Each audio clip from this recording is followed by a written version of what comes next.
Efendim bir kez daha hayatını kaybedenleri rahmetle anıyoruz ve para ekrana devam ediyoruz. Konuğumuz bizlerle birlikte Süleyman Kocasert bizlere eşlik ediyor. Denizli Ticaret Odası Yüksek İstişare Kurulu üyesi. Süleyman Bey öncelikle hoş geldiniz yayına. Teşekkür ederim, hoş bulduk. İyi Nasılsınız? yayınlar diliyorum. Gayet iyiyim. Ayağınızın Burada. tozuyla Evet. Paris'ten Premier Vizyon stüdyomuza Fuarı'na. geldiniz. Evet. Büyük bir keyifle geldim ayrıca. Çok teşekkür ederiz. Şimdi fuara muhakkak geleceğim. Ev tekstilli dediğimizde de değil mi önemli fuarlardan biriydi.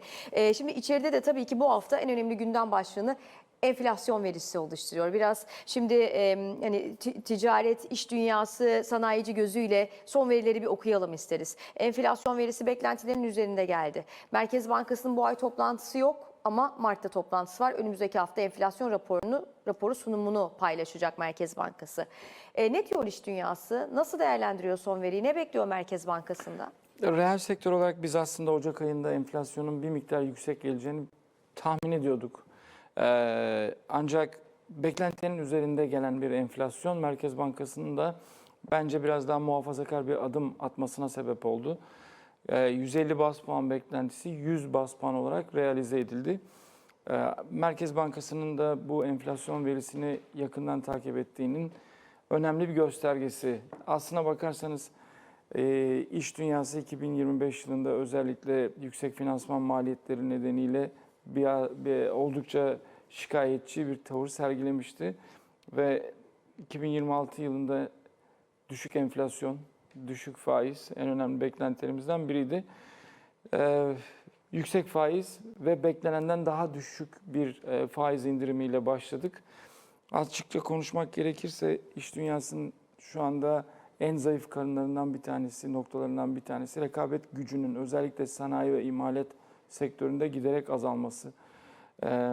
Finansmana erişimin bir an önce ucuzlaması. Yani Merkez Bankası'nın daha radikal, muhafazakar değil daha radikal adımlar atması beklentimiz. Şubat ayında bir toplantının olmaması süreci biraz daha uzatacak.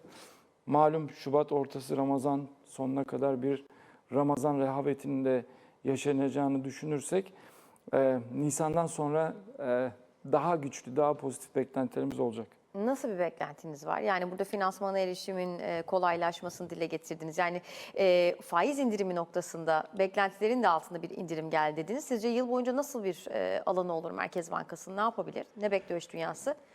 Reel sektörün, hane halkının ve ekonomi kurmaylarının enflasyon beklentilerine baktığınızda makasın hala çok açık olduğunu görüyorsunuz. Yani uzmanların beklentileriyle sokağın beklentileri çok farklı. Reel sektör arada bir yerlerde. Bir kere her şeyden önce söylediğimiz şu. Bu kadar yüksek bir enflasyon bu ülkeye ve Türk halkına yakışmıyor. Sadece ekonomik açıdan bakmamak lazım. Yani son yıllarda özellikle alım gücünün azalması çok endişe verici ve düşündürücü bir sosyal konu aynı zamanda. Dün akşamki önemli bir yemekten anekdot aktarmak istiyorum. Çok değerli bir iş insanımız, dünyanın pek çok ülkesinde yapılanması var ve şunu söyledi, bir gün gelip de dedi Türkiye yani ana ülkemin en pahalı maliyeti oluşturacağını, hatta İtalya ile İspanya ile yarışır hale geleceğimi ve Türkiye'deki müdürümün Londra'daki müdürümden daha fazla maaş alıp ama Londra'daki beyaz yakalı kadar memnun ve mutlu olmayacağını söyleseler inanmazdım dedi. Aslında ben küçük bir özet yapmış oldum şu anda reel sektörün adına ve ağzına. Beklentimiz şu, %20'lere yaklaşması yıl sonuna doğru. Ne kadar gerçekçi olur ya da ne kadar ulaşılabilir bilmiyorum. Ama hani tek hane için hala çok zamanımız var. Ama en azından şu 30'lu rakamların bir an önce telaffuzunun bırakılıp da ikinci çeyrekten itibaren 20'li rakamlarla 150, 200 hatta umarım 200'ün de biraz üstünde rakamlarla enflasyonun ve faizlerin düşmesi bizim de finansa erişimimizin hem kolaylaşması hem de ucuzlaması zayıflayan rekabet gücümüzü önce stabil sonra da artar hale getirir umudundayız. Şimdi peki yani bu özetlediğiniz tablo acaba ne zaman tersine döner ya da artık tersine döner mi bilmiyorum ama işte strateji raporlarında da özellikle 2026 dezenflasyon açısından en kritik yıl olarak ön plana çıkıyor. Ama 2026'nın ikinci yarısından sonra iş dünyasında da geçen sene konuştuğumuzda da bir en azından rahatlama olacağı yönünde beklenti vardı. Şimdi beklenti rafa mı kalktı? Hayır, öyle söylemeyelim. Beklenti hala yılın ikinci yarısıyla ilgili devam ediyor. Aslına bakarsanız PMI endeksi ve verileri hala 50'nin altında. 48,1 geldi. Evet, hala 50'nin altında. Fakat işte son Ocak ve Şubat ayında katıldığımız fuarlarda bir miktar daha, birazdan detaylara gireriz, göreceli olarak bir hareketlilik var. Enflasyonun ve faizlerin de düşeceği yönünde beklenti de var. Bizim geçen yılın son çeyreğinde sizinle de konuştuğumuz 2026'nın ikinci yarısı daha farklı olacak beklentisini koruyoruz. Ama şimdi şöyle de bir şey var. Rakiplerimizin attığı adımlara bakarsak, yani onları gördüğümüzde, ki bu fuarlarda onları da izleme, yakından takip etme, gözlemleme fırsatı buluyoruz. Yani aranın daha fazla açılmadan bizim bir an önce oyuna katılmamız lazım. O yüzden de beklentilerimiz, dediğim gibi, ilk çeyrekte sanki biraz ötelenmiş gibi olsa da ikinci çeyrek ve ikinci yarı için hala var, hala devam ediyor. Peki Süleyman Bey ne gördünüz? Yani işte Paris'teydiniz, ev tekstili fuarına katıldınız. İşte Denizli dediğimizde değil mi? Akla önemli gelen sektörlerden biri. Kiminle nasıl yarışıyoruz? Yarışabiliyor muyuz? Yani o makas gittikçe açılırsa biz neyi kaçırmış oluruz? Onu biraz da anlatmanızı rica edeceğim gözlemlerinizden yola çıkarak. Önce dilerseniz hem Denizli yerelinde çok önemli olan, aynı zamanda Türkiye için de çok önemli, Frankfurt'taki Heim Tekstil Ev Tekstil Fuarı'ndan bahsedeyim. Çok belirleyici bir fuardır. Ocak ayının ikinci haftasında yapılır genellikle ve bütün dünyadan çok ciddi bir katılım vardır. Genel olarak başta Türk katılımcılar olmak üzere hemen hemen herkesin ağzından şu cümleler çıktı: bu yıl daha iyiydi. Şimdi bunun iki tane sebebi var bence. Geçen yıl çok kötüydü. Yani baz etkisiyle bu yılın daha iyi olması. Geçen yıl gerçekten koridorlar boştu, ziyaretçi sayısı çok azdı. Katılımcıların yüzü gülmüyordu, ziyaretçilerin motivasyonu düşüktü. Bu yıl biraz daha farklıydı, daha yüksekti. Trafik de daha fazlaydı. Ve biz bunu bir öncü olarak algıladık. Hatta bilhassa ev tekstili sektöründe bu tür fuarlarda sıcak sipariş pek alınmaz. Mevcut müşterilerinizin RPT'leri dışında. Birkaç tane sanayici dostumdan fuarı takip eden 2 hafta içerisinde yeni müşterilerden birkaç tane yeni projenin oluştuğunu, hatta siparişe bile dönüştüğünü söylediler ki bu memnuniyet verici. Gelelim Premier Vizyon'a. O da hazır giyim ve konfeksiyon açısından, tekstil sektörü açısından çok büyük bir önem taşıyor. Çok geleneksel bir fuar. Biliyorsunuz Paris zaten modanın çok uzun yıllardan beri merkezi. Yılın trendlerinin, renklerinin belirlendiği bir fuar. Bir zamanlar Türkiye'nin alınmadığı, yani Türk katılımcıların alınmadığı bir fuarda önemli bir rol oynamak çok gurur verici.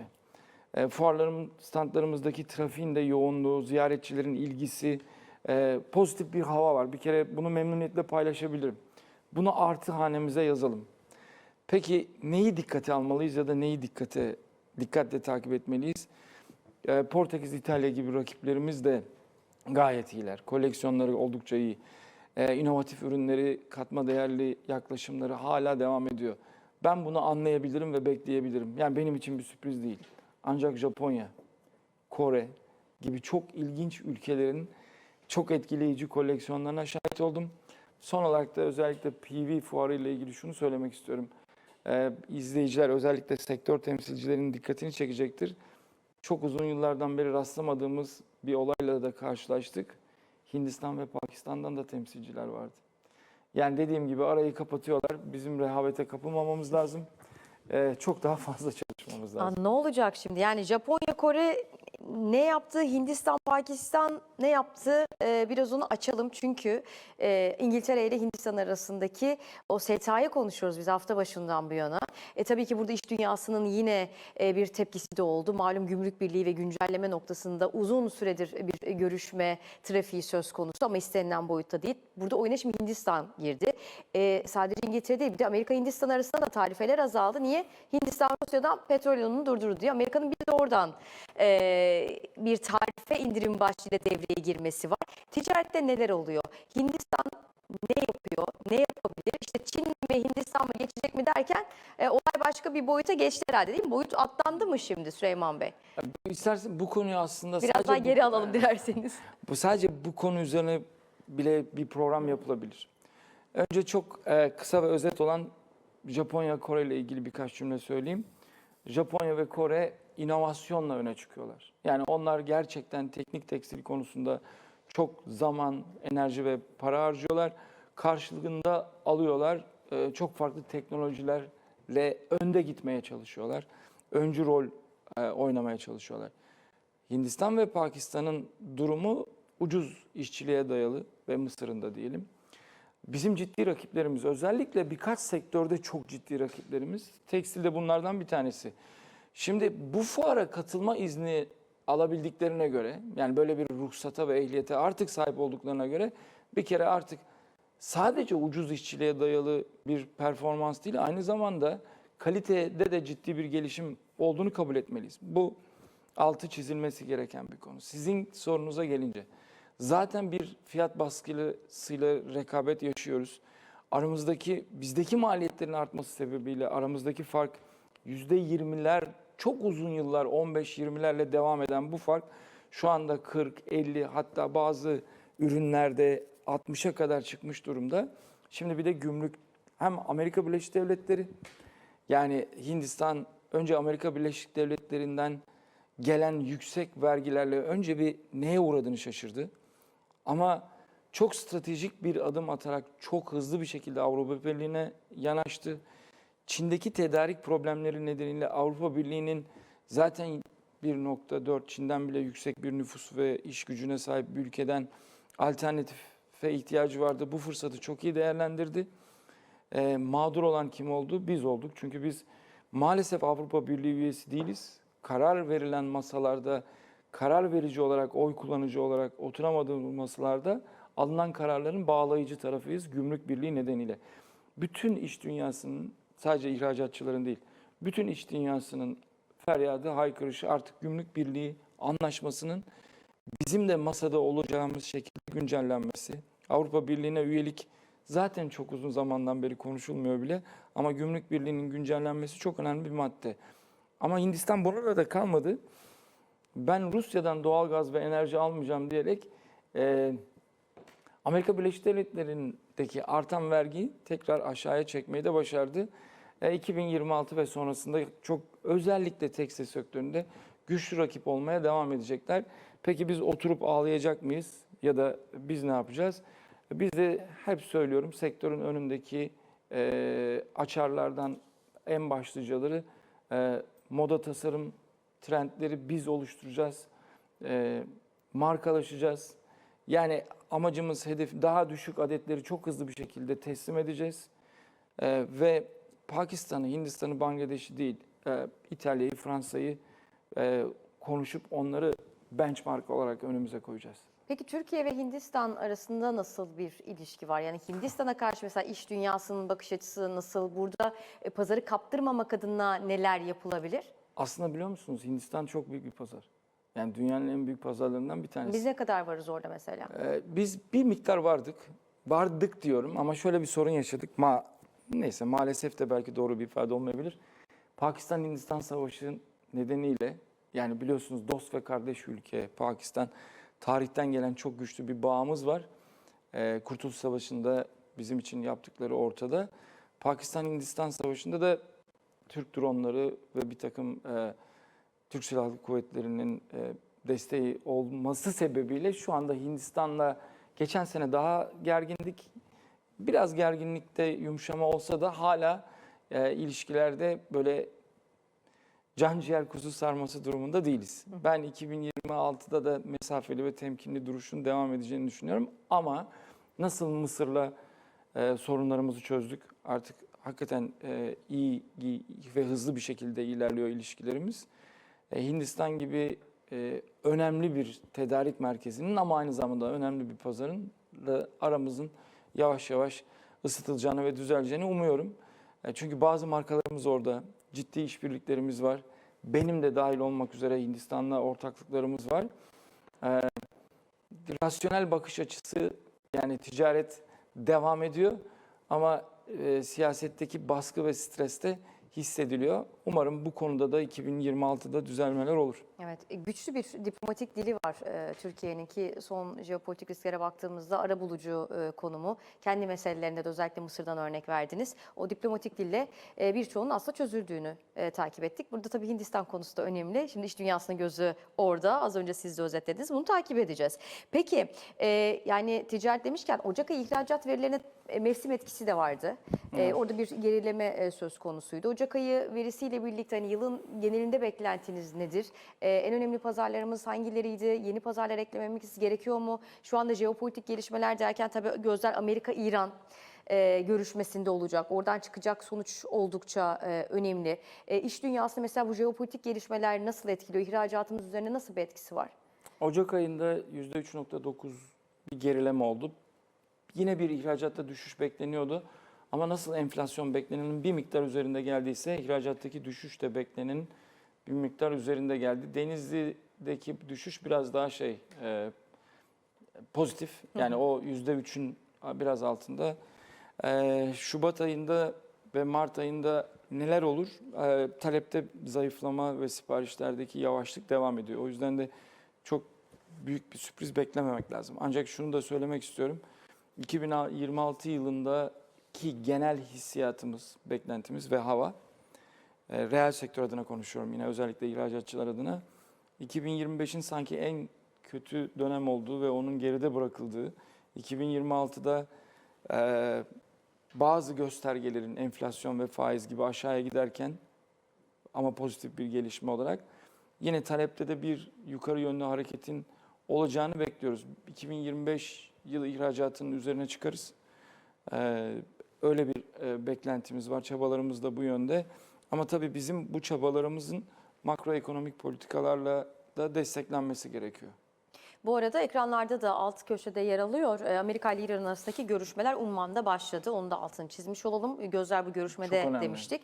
Ve görüşmede başladı. Çıkacak mesajlar son derece önemli ki yani Trump'ın son dönemde yani son dönemde yani göreve geldiği günden beri mesajları hem iş dünyası hem piyasa ve küresel görünüm açısından da son derece önemli. Takip edeceğiz. Peki Yeni bu sene pazarla ilgili sorunuzu tamamlayabilir miyim? Lütfen Çok lütfen. kısa. Evet, hem yeni pazar hem de yani bu yeni pazarlar tabii eğer açılacaksak yatırım yılı da olur mu yılın ikinci yarısından sonra? Yatırımlar hız kazanır mı? Yatırımların hız kazanması orta ve uzun vadeli düşük maliyetli borçlanmayla ilgili. Yani şu anda maalesef Türkiye'deki en sıkıntılı sektörler imalat, sanayi sektörü, sanayici ve imalat yapanlar. Servis, hizmet sektöründeki gelişmelere göre daha negatif bir performans ve tablo sergiliyoruz. O yüzden ben şu anki konjonktörde bugün itibariyle bir yatırım ikliminin olduğundan bahsedemem. Yani bu maliyetlerle de hangi iş insanı, bu maliyetler kastedilen yatırım maliyetleri, yani makine, ekipman ve işçilik, ama aynı zamanda finansman maliyetlerini de kastediyorum. Hangi iş insanı bu atmosferde, bu ekosistem ve iklimde yatırım yapar, o büyük bir soru işareti. Onun için de yılın ikinci yarısını beklemekte yarar var. İlk sorunuza geldiğimde aslına bakarsanız yani Avrupa bizim en büyük pazarımız. Yani Avrupa'nın genelinde bir durgunluk olmasından biz çok negatif olarak etkileniyoruz. Ama dünyada umarım Rusya ve Ukrayna savaşının bitmesinden sonra özellikle kuzeyimizde ciddi bir pazar bizi bekliyor. Kuzey Afrika ve Afrika'nın tamamı ciddi bir pazar. Yavaş yavaş geleneksel pazarların dışına çıkmalıyız diyorum. Bir daha az önce de sohbet ettik. Aslına bakarsanız Orta ve Uzak Doğu'da da yüksek bir alım gücünün olduğu bir nüfus var.